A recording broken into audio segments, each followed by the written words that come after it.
विद्यार्थी मित्रांनो, मी पवार सर मुक्ताई प्राथमिक विद्यालय वैजापूर. आज दिनांक 6 नोव्हेंबर 2020. आजचा विषय गणित, mathematics. The topic name is measuring the time. कालमापन. घड्याळ सर्वांचा आवडीचा तसेच उपयोगात येणारा किंवा आपलं जीवनच ज्यावर चालू आहे तो घटक म्हणजे वेळ. आता तसं बघितलं तर घड्याळ प्रत्येकाला समजते असं आपल्याला वाटतं, परंतु त्या घड्याळीमधले जे बारीक बारीक गोष्टी आहेत, इयत्ता 3रीला असताना तुम्हाला घड्याळ शिकवली गेलेली होती. त्या पद्धतीनं तुम्हाला त्यामध्ये असलेले 12 अंक किंवा दिवस रात्र, एका घड्याळात किती काटे असतात किंवा दिवसाला किती तास असतात, एका तासामध्ये किती फरक असतो किंवा त्या काट्यांवरून घड्याळ कशी ओळखायची, घड्याळ आपण या ठिकाणी काढलेली आहे. जर घड्याळ आपण शिकणार असो तर विद्यार्थ्यांनी घड्याळीची आकृती काढावी, तसेच प्रत्यक्षात त्याचं प्रात्यक्षिकच करावं. घड्याळ शिकायची म्हणजे ती फळ्यावर शिकवून किंवा वहीवर त्याचे गणित सोडून ती जास्त समजत नाही, परंतु तिचा वापर जर आपण जास्तीत जास्त केला तर तिच्यामधले संबोध आपल्याला लवकर कळते. म्हणजे उदाहरणार्थ काय की व्हॉट इज द टाईम, किती वाजले असं जर विचारलं तर आपल्याला ती घड्याळ, घरातली व्यक्ती, आपल्याला छोट्या मुलांना माहितीच आहे, 3री 4थीच्या मुलांना माहितीच आहे की आपल्या घरातील व्यक्ती, आजी आजोबा आई वडील मुद्दाम आपल्याला विचारतात की किती वाजले सांग. मग जर किती वाजले सांगता येत नसतील तर त्या ठिकाणी मुलांची अडचण होऊन जाते की नेमकी आता काय सांगायचं. एका अंकावर जर इथं 1 वर जर काटा असेल तर तो सांगेल 1 वाजला, परंतु त्याचा जो संबोध आहे त्याची जी मुख्य अडचण आहे की परफेक्ट 1 वाजला होता का, मिनिट काटा कुठं होता, सेकंद काटा कुठं होता, ही अचूक वेळ त्याला सांगता येते का, तेव्हाच म्हणायचं का आपल्याला घड्याळ हा घटक समजला. आज फक्त आपण घड्याळच बघणार आहे, त्याच्यातले दिवस आणि रात्र आणि कॅलेंडर, दिनदर्शिका हा जो घटक आहे उद्या आपण शिकणार आहे, कारण प्रथम सत्राचा हा शेवटचा घटक आहे. म्हणजे आपला दिवाळीपर्यंतचं गणित विषयाचं अभ्यासक्रम आज रोजी पूर्ण होतो, म्हणजे उद्या पूर्ण होईल. म्हणजेच गणित शिकवणार नाही का मी सुट्टीत शिकवणार, परंतु मग आपले पहिल्या घटकापासून त्याच्यावर आपण सराव घेणार की कोणत्या घटकात कोणत्या विद्यार्थ्याला कोणती अडचणी, ही मी त्याला फोन करून विचारणार की बाबा पहिल्या घटकामध्ये तुला कोणतं समजलं नाही, दुसऱ्या घटकात काय समजलं नाही.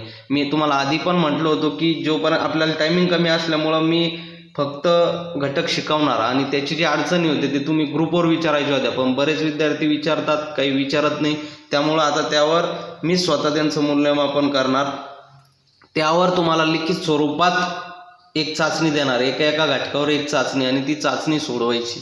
मग उदाहरणार्थ बघा, मेजरिंग द टाईम हा घटक आपण जर बघत असेल तर मेजर करताना आपल्याला माहिती आहे की एक दिवस जो असतो तो दिवस असतो 24 तासाचा. इथं बघा 24 तास एका दिवसात असतात. मग मुलं म्हणतील की 24 तास जर असतील, घड्याळी 24 तास नाही, घड्याळी ही 24 ताशीच असते. दिसताना आपल्याला 12 तास आपल्याला दिसतात, दिवसाचे 12 तास आणि रात्रीचे 12 तास.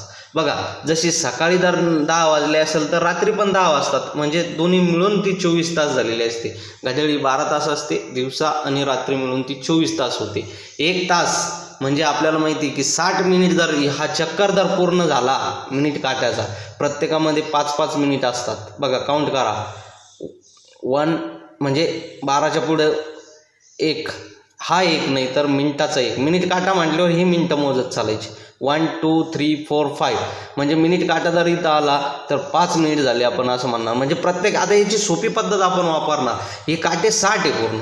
हे कसे मोजणार ते, कारण आपण मल्टिप्लिकेशन शिकलेलो आहे.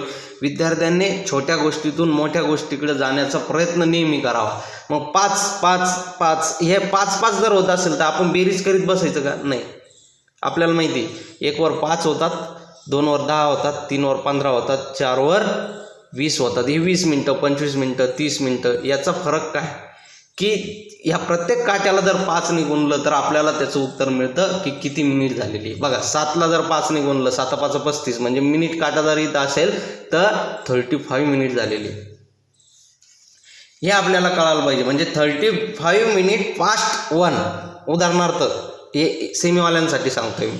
35 सेमीवाल्यांना जर इंग्लिशचं रीडिंग करायचं असेल म्हणजे घड्याळ, आता तसं बघितलं तर मी एक गोष्ट सांगू इच्छितो की आपण जरी सेमीला असलो तरी आपल्याला इंग्लिश घड्याळ ज्यावेळेस आपल्याला अभ्यासाला आहे, ठीक आहे, ती आपल्याला पुस्तकात आहे, परंतु आपल्याला व्यावहारिक ज्ञानात आपल्याला कायम, तुम्ही घरी पण बघा, दुकानात पण बघा, किती वाजले हाच प्रश्न विचारला जाणार. त्यावेळेस तुम्हाला पाऊण वाजला, 3:30 वाजले, 4:30 वाजले, 12:30 वाजले, 1:15 वाजला, 10:15 वाजले, 8:15 वाजले, हा काय प्रकार आहे हे शिकणं गरजेचं आहे. म्हणजे 45 minute, 30 minute past 1, 15 minute past 12, हे जे उदाहरणं आहे पुस्तकातले उदाहरणं, यावर आपण वेगळा विचार करणार. यावर उद्या ज्यावेळेस सेमींचं मी बोलणार की हे जे इंग्लिशमधून आलेले, मग 5 वाजून 10 मिनटं, 3 वाजून, मराठीवाल्यांसाठी असं असतं, तास आधी घेतात, सेमीवाल्यांसाठी मिनिट आधी घेतात. म्हणजे दोघांचा अर्थ एकच. जर 2 वाजून 15 मिनिट झाले असतील तर सेमीवाले म्हणतील 15 मिनिट पास्ट 2 आणि मराठीवाले म्हणतील 2 वाजून 15 मिनिट झाले म्हणजे 2:15 वाजले. मग 2:15, पाऊण, साडे, हा जे प्रकार आहे हे सर्व घटक त्या ठिकाणी आपल्याला शिकायला मिळतील. मग त्याआधी सुरुवातीला विद्यार्थ्यांनी काय करावं, आधी घड्याळीचं वाचन करावं की किती वाजून किती. मग ते चुकीचे जरी आले तरी चालतात, पण तुम्ही सोडवलेले आकृती काढायची, एक घड्याळ काढायची, तिचे पुस्तकात पान नंबर 43च घ्या, 44 आज बघू नका, 43वर जे गणित दिलेले त्याच्यात तुम्ही तुमच्या मनाने लिहा की 2 वाजून, समजा पहिल्या उदाहरणात दिलेलं आहे 1 वाजून 45 मिनटं झालेली, मग 1च्या पुढं काटा दिसला पाहिजे, 1वरच ठेवला नाही पाहिजे. याचा अर्थ तुम्ही जरी उत्तर बरोबर लिहिलं, परंतु ज्यावेळेस मिनिट काटा इकडे इकडे चालतो, बघा मिनिट काटा जसं जसं 12पर्यंत चालत राहतो तसा तास काटा हा मुख्य अंकावर येत चालत असतो. 1 मिनिट म्हणजे काय, 60 सेकंद, आणि 1 दिवस म्हणजे 24 तास. घड्याळीत 3 काटे असतात, तास काटा जो छोटा असतो, मिनिट काटा, आणि 1 काटा असतो सेकंद काटा.